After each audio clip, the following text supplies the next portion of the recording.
Mis padres me trataban como a un sirviente. Un día antes de Navidad, mamá se burló.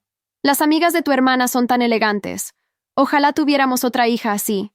Mientras me veía lavar los platos después de la cena especial que había preparado para mi hermana Adriana y sus amigas. El silencio que siguió fue cortante como un cuchillo. Adriana y sus 3 amigas me miraron con una mezcla de lástima y superioridad, mientras yo seguía fregando con las manos temblorosas. Entonces, con la mayor tranquilidad del mundo, dejé caer el plato que tenía en las manos. El sonido del cristal rompiéndose contra el suelo de mármol hizo que todas se sobresaltaran. Tienes razón, mamá, dije con una sonrisa que no llegaba a mis ojos, mientras me secaba las manos en el delantal. Ojalá tuvieras otra hija, porque esta se va ahora mismo. Me quité el delantal, lo dejé caer sobre los platos rotos, y me dirigí hacia la puerta. Lo que ninguna de ellas sabía era que llevaba 3 años guardando evidencia de todos sus secretos más oscuros.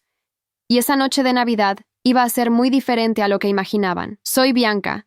Tengo 24 años, y durante toda mi vida fui la hija invisible de la familia Herrera.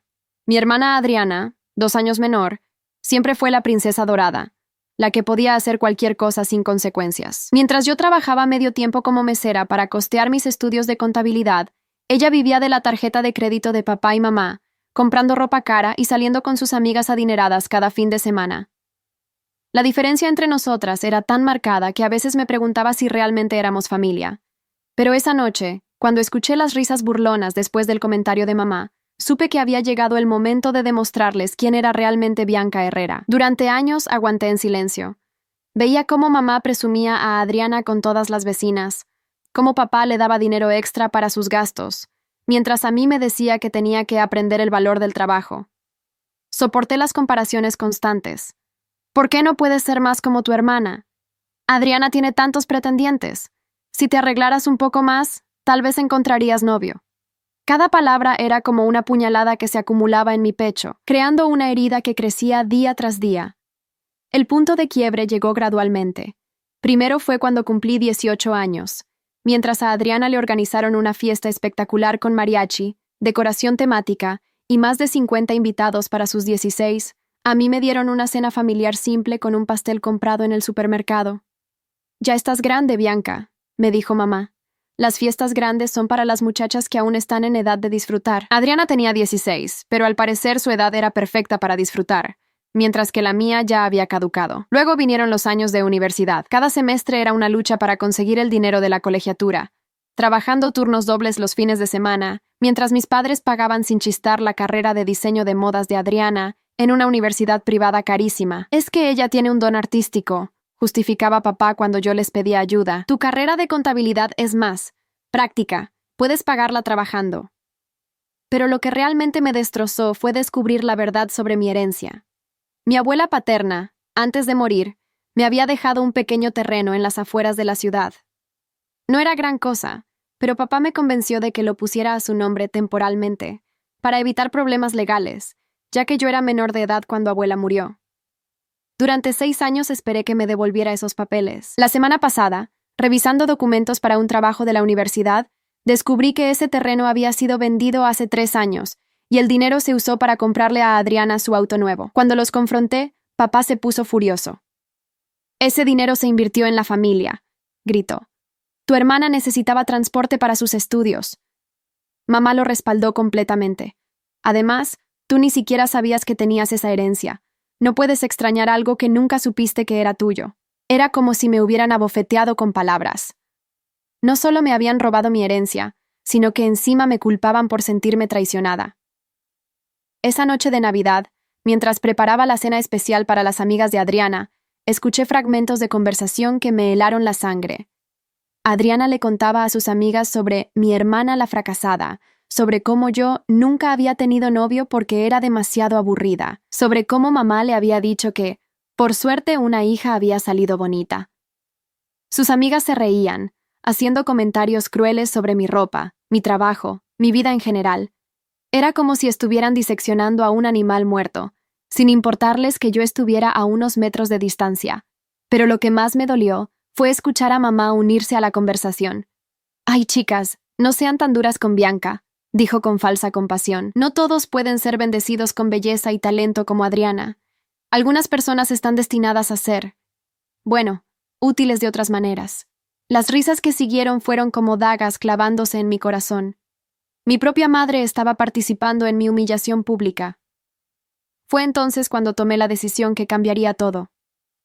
Me dirigí a mi habitación y saqué la caja de zapatos que guardaba debajo de mi cama.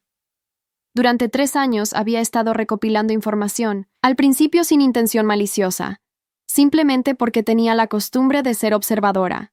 Pero ahora todo ese material cobraría un significado completamente diferente. Dentro de esa caja estaban las fotos que había tomado de Adriana, besándose con el novio de su mejor amiga en la fiesta del año pasado. Los extractos de cuenta que mostraban cómo papá había desviado dinero de su negocio para financiar los caprichos de Adriana, lo cual era técnicamente malversación. Los mensajes de texto donde mamá coordinaba con sus amigas para hablar mal de otras vecinas, incluyendo información muy comprometedora sobre adulterios y escándalos familiares. Y por supuesto, todos los documentos relacionados con la venta ilegal de mi herencia. Mientras bajaba las escaleras con una carpeta en la mano, sentí una calma extraña apoderándose de mí. Ya no temblaba de humillación o rabia. Por primera vez en años, me sentía completamente en control de la situación. Las risas continuaban flotando desde el comedor, ajenas a la tormenta que estaba por desatarse. Adriana, la llamé desde la entrada del comedor. Todas se giraron hacia mí, aún con sonrisas burlonas en los labios. Creo que hay algo que tus amigas deberían saber antes de seguir riéndose. La expresión de mi hermana cambió inmediatamente. Conocía esa mirada en mis ojos, esa determinación que rara vez mostraba. Mamá también se tensó, intuyendo que algo había cambiado fundamentalmente en la dinámica familiar. Abrí la carpeta lentamente, disfrutando cada segundo de suspenso. Veamos, ¿por dónde empiezo? ¿Por las fotos de Adriana con el novio de su mejor amiga? ¿O prefieren que les cuente sobre cómo nuestros queridos padres robaron mi herencia? El silencio que siguió fue absoluto. Incluso el tic-tac del reloj de pared parecía haber cesado. Las caras de burla se transformaron en expresiones de terror puro. Y eso era apenas el comienzo de la noche más larga de sus vidas. Adriana se puso pálida como un fantasma. «Bianca, no sé de qué estás hablando», tartamudeó, pero su voz temblaba de una manera que la traicionaba completamente. Sus amigas intercambiaron miradas nerviosas, ya no tan seguras de estar en terreno seguro. Mamá se levantó de su silla bruscamente, derribando su copa de vino tinto que se estrelló contra el suelo. «Bianca, deja de hacer el ridículo y ve a limpiar ese desastre», gritó mamá, señalando los platos rotos en la cocina. Su voz tenía ese tono autoritario que siempre usaba para controlarme, pero esta vez no funcionó. Me quedé exactamente donde estaba, sosteniendo la carpeta como si fuera un arma. «No, mamá, esta vez no voy a limpiar nada», respondí con una calma que ni yo mismo reconocía. «Esta vez van a escuchar lo que tengo que decir». Saqué la primera foto de la carpeta y la puse sobre la mesa, justo frente a las amigas de Adriana. Era una imagen muy clara de mi hermana besándose apasionadamente con Diego, el novio de Camila, una de las chicas que estaba sentada en esa misma mesa. Camila tomó la foto con manos temblorosas. Su rostro pasó por una gama completa de emociones: confusión, reconocimiento, dolor y, finalmente, una furia ardiente. «¿Qué significa esto, Adriana?», preguntó con una voz tan fría que hasta a mí me dio escalofríos. Diego era su novio de 3 años, con quien planeaba casarse después de graduarse de la universidad. «Camila, yo puedo explicarte», empezó Adriana, pero Camila la interrumpió levantando la mano. «No quiero explicaciones, quiero la verdad», dijo Camila. Sus otras 2 amigas, Patricia y Fernanda, se habían quedado mudas, observando cómo su círculo social perfecto comenzaba a desmoronarse frente a sus ojos. «¿Cuánto tiempo llevas acostándote con mi novio?». La pregunta flotó en el aire como una bomba a punto de explotar. Adriana miró desesperadamente a mamá y papá, buscando apoyo, pero por primera vez en su vida se encontró completamente sola. Papá había entrado corriendo al escuchar los gritos, y ahora observaba la escena con la boca abierta, sin entender completamente qué estaba pasando. «Desde hace 8 meses», admitió finalmente Adriana, con lágrimas comenzando a rodar por sus mejillas. «Pero no significa nada, Camila. Es solo físico. Tú eres mi mejor amiga, yo nunca». ¡Plaf! El sonido de la bofetada que Camila le dio a Adriana resonó por toda la casa como un disparo. «8 meses», repitió Camila con incredulidad. «8 meses en los que me abrazaste cuando lloraba porque pensaba que Diego se estaba alejando de mí. 8 meses en los que me aconsejaste sobre mi relación mientras te acostabas con él a mis espaldas. Pero yo apenas estaba empezando. Saqué la siguiente serie de documentos de mi carpeta. Ahora hablemos de algo más serio, anuncié, colocando los extractos bancarios sobre la mesa. Papá, ¿quieres explicarles a estas jovencitas cómo financias realmente el estilo de vida de tu hija favorita? El rostro de papá se descompuso completamente. Él sabía exactamente a qué me refería. Durante meses había estado desviando dinero de las cuentas de su pequeño taller mecánico para darle a Adriana sus mesadas de lujo. No era técnicamente ilegal porque era su propio negocio, pero sí era completamente deshonesto hacia sus empleados, a quienes les había recortado el sueldo, diciendo que el negocio estaba pasando por dificultades. Estas son las cuentas del taller de papá, expliqué, señalando los números en los extractos.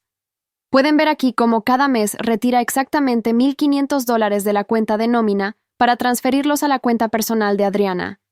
Mientras tanto, sus 3 empleados han estado trabajando por sueldos reducidos durante un año entero, porque papá les dijo que el negocio estaba en crisis. Patricia, una de las amigas de Adriana que estudiaba administración de empresas, entendió inmediatamente las implicaciones. Espera, ¿estás diciendo que tu papá le está robando dinero a sus trabajadores para financiar los gastos de Adriana? Preguntó con genuina incredulidad. No es robo, protestó papá débilmente. Es mi negocio. Puedo hacer lo que quiera con el dinero. Técnicamente sí, admití.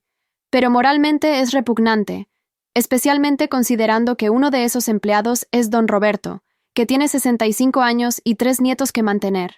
Don Roberto había sido mecánico del taller durante 15 años, y yo sabía que papá había reducido su sueldo en $300 mensuales el año pasado. Adriana intentó defenderse desesperadamente.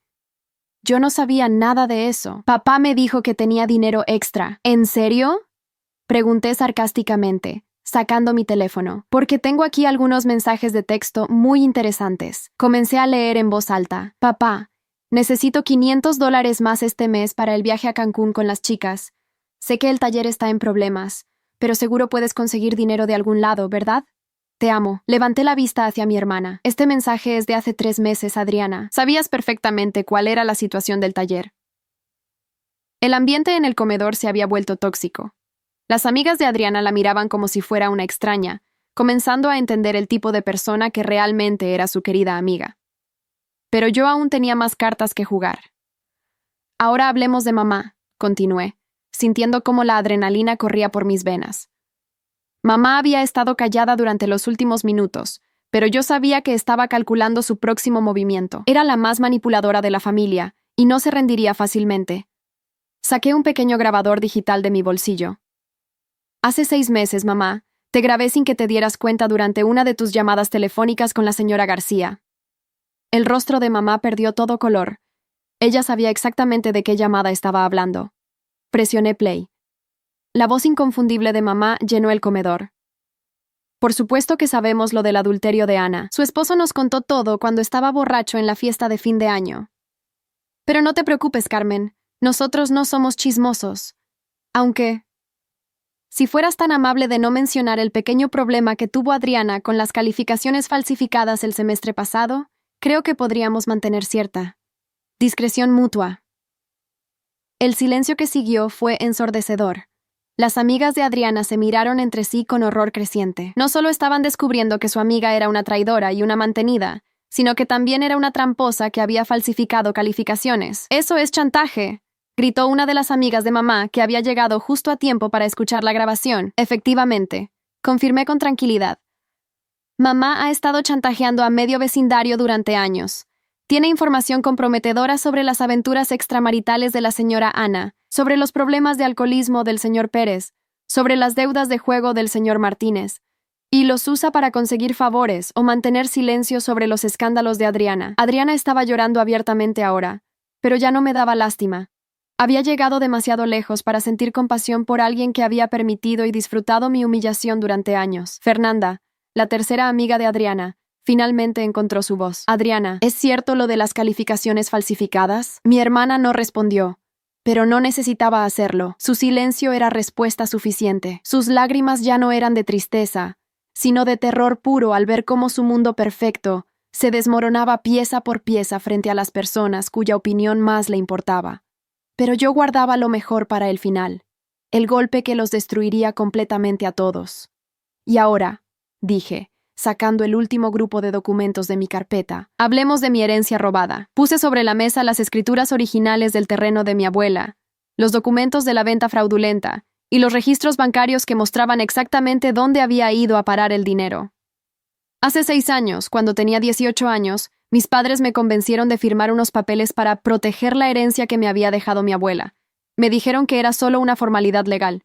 Mi voz se volvió más dura con cada palabra. Lo que realmente hice fue transferir la propiedad de un terreno valorado en $45,000 directamente a ellos. Papá intentó interrumpir, pero yo continué sin pausa. Hace 3 años, vendieron ese terreno sin mi conocimiento ni mi consentimiento. ¿Saben qué hicieron con el dinero? $27,000 se fueron directo a la cuenta de Adriana para comprarle su precioso auto nuevo. 15,000 más financiaron su viaje de estudios a Europa el verano pasado. ¿Y el resto? Bueno, se esfumó en las cuentas personales de mis queridos padres. Las matemáticas eran brutalmente claras. Habían robado toda mi herencia y la habían gastado en consentir aún más a su hija favorita. Era una traición tan profunda y sistemática que incluso las amigas de Adriana parecían horrorizadas. Patricia, que estudiaba Derecho además de Administración, habló con voz temblorosa. Eso es fraude, robo. Podrían ir a la cárcel por eso. Exactamente, confirmé. Y tengo toda la documentación necesaria para demostrarlo. Saqué mi teléfono nuevamente. De hecho, ya hice una cita con un abogado para mañana por la mañana. Será interesante explicarle todos estos documentos.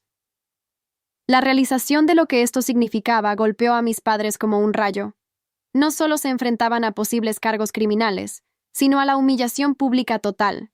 En una ciudad pequeña como la nuestra, este tipo de escándalo se extendería como pólvora. Bianca, espera, dijo papá con voz desesperada. Podemos arreglar esto. Te podemos devolver el dinero. ¿Con qué dinero, papá? Pregunté con frialdad. ¿Con los sueldos que les robas a tus empleados? ¿O tal vez mamá puede dejar de chantajear a los vecinos y conseguir un trabajo honesto para pagarme? Mamá finalmente explotó. Eres una malagradecida. Después de todo lo que hemos hecho por ti, te dimos un techo, comida, educación. Me reí, pero fue una risa amarga, sin humor. ¿Educación? ¿Te refieres a la universidad que estoy pagando yo misma trabajando turnos dobles? ¿Al techo bajo el cual me tratan como sirvienta? ¿A la comida que yo misma cocino y lavo los platos después?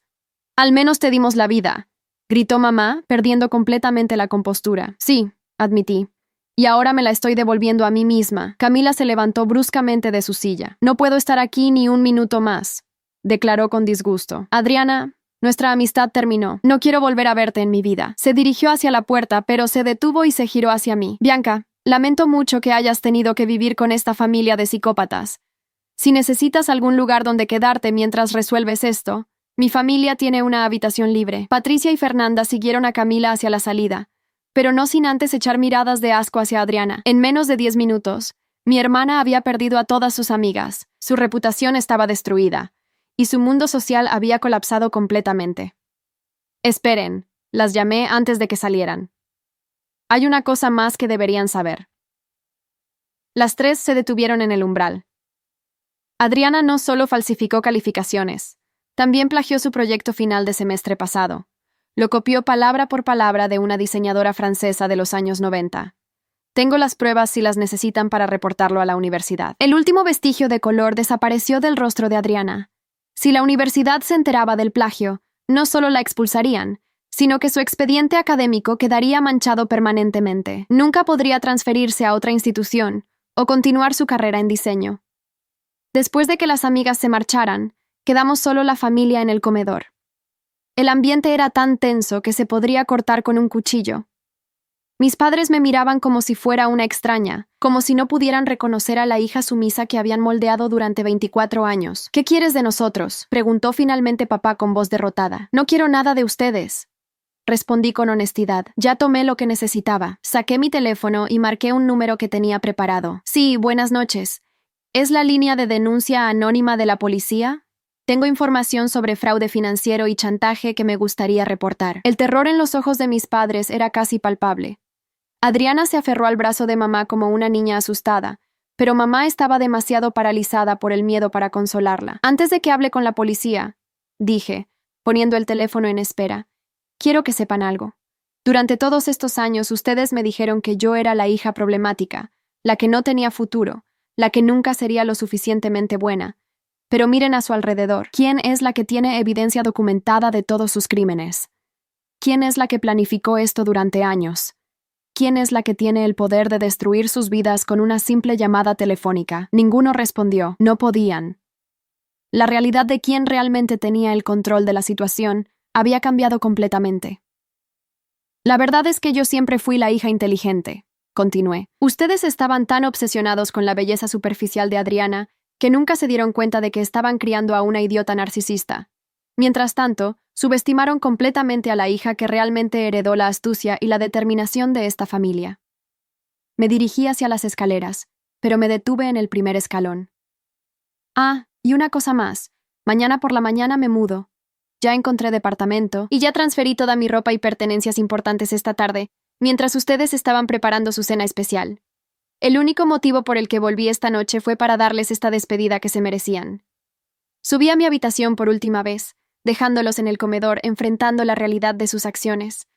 Podía escuchar a Adriana sollozando y a mamá tratando de consolarla, mientras papá murmuraba sobre abogados y posibles defensas legales. Pero ya era demasiado tarde para todo eso. Esa noche dormí en mi antigua cama por última vez, pero no fue un sueño nostálgico o melancólico. Fue el sueño más reparador que había tenido en años, sabiendo que finalmente había recuperado mi poder y mi dignidad. Al amanecer de Navidad, tomé mi maleta y salí de esa casa para siempre. No hubo despedidas tear-jerking ni últimas palabras. Simplemente cerré la puerta detrás de mí y caminé hacia mi nueva vida, dejando atrás a una familia que había elegido su favorita, y ahora tendría que vivir con las consecuencias de esa decisión. La llamada telefónica que había iniciado la noche anterior se completó esa mañana desde mi nuevo departamento. Le di a la policía toda la información sobre el fraude de la herencia. Proporcioné documentación completa y los dirigí hacia las cuentas bancarias relevantes. También contacté a la Universidad de Adriana con evidencia del plagio y las calificaciones falsificadas. En las semanas que siguieron, observé desde la distancia cómo se desarrollaban las consecuencias. Papá fue arrestado por malversación de fondos, aunque eventualmente solo recibió libertad condicional y multas gigantescas que lo obligaron a vender el taller. Mamá fue expuesta públicamente cuando varios vecinos confirmaron las grabaciones de chantaje y se convirtió en la paria del barrio. Adriana fue expulsada de la universidad 3 días antes de su graduación.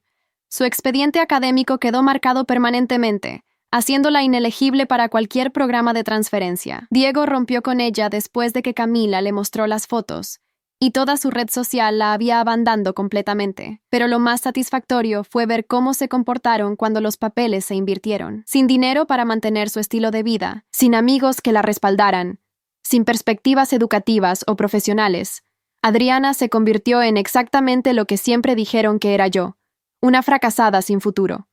Mientras tanto, yo prosperé. Con el dinero que recuperé de la venta de mi herencia, después de una larga batalla legal, pude terminar mi carrera sin tener que trabajar tiempo completo.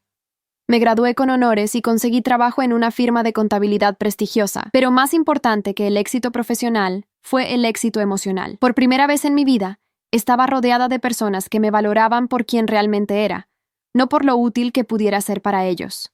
Conocí a Sebastián, un ingeniero civil gentil y honesto que me trataba como una reina, no como una sirvienta. Un año después de aquella noche de Navidad, recibí una llamada inesperada de Adriana.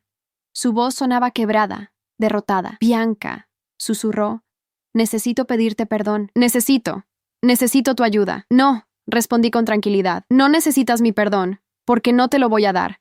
Y definitivamente no necesitas mi ayuda, porque no la vas a recibir. Lo que necesitas es aprender a vivir con las consecuencias de tus decisiones, igual que yo tuve que hacer durante años. Pero somos hermanas», lloró. «Somos familia». «No», la corregí. «La familia se apoya mutuamente, se respeta, se ama incondicionalmente. Lo que ustedes y yo tuvimos fue una relación tóxica basada en abuso y explotación. Eso no es familia, Adriana. Eso es supervivencia». Colgué el teléfono y no volví a contestar sus llamadas. Tampoco contesté cuando mamá intentó contactarme, o cuando papá envió cartas desde su celda pidiendo una segunda oportunidad. 5 años después, me casé con Sebastián en una ceremonia pequeña pero hermosa, rodeada de amigos verdaderos y familia elegida. Mis padres no fueron invitados. Adriana tampoco. Era mi día perfecto, celebrando una vida construida sobre bases sólidas de respeto mutuo y amor genuino. Ocasionalmente recibo noticias sobre mi familia biológica a través de conocidos mutuos. Papá nunca pudo reconstruir su negocio y ahora trabaja como mecánico empleado en un taller ajeno. Mamá desarrolló una reputación tan tóxica en el barrio que eventualmente tuvieron que mudarse a otra ciudad. Adriana nunca pudo retomar sus estudios y trabaja en empleos de salario mínimo, saltando de un trabajo a otro cada pocos meses.